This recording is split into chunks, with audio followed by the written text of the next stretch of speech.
للہ رب العالمین والصلاۃ والسلام علی سید المرسلین اما بعد اعوذ باللہ من الشیطان الرجیم بسم اللہ الرحمن الرحیم۔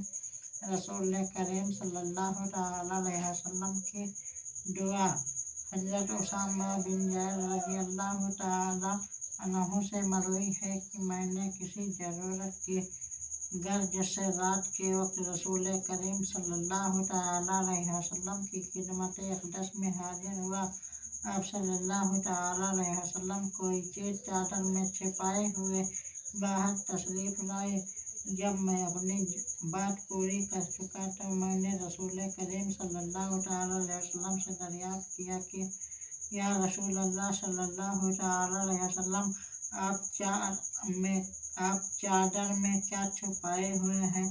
آپ صلی اللہ تعالی علیہ وسلم نے اپنی چادر ہٹائی تو اس کے نیچے سے حسن علیہ السلام اور حسین علیہ السلام ظاہر ہوئے۔ آپ صلی اللہ تعالی علیہ وسلم نے فرمایا، یہ دونوں میرے بچے اور میری بیٹی کے بیٹے ہیں۔ اے اللہ، میں ان دونوں سے محبت کرتا ہوں، تو بھی ان دونوں سے اور ان سے محبت کرنے والوں سے محبت فرما۔ ترمذی شریف۔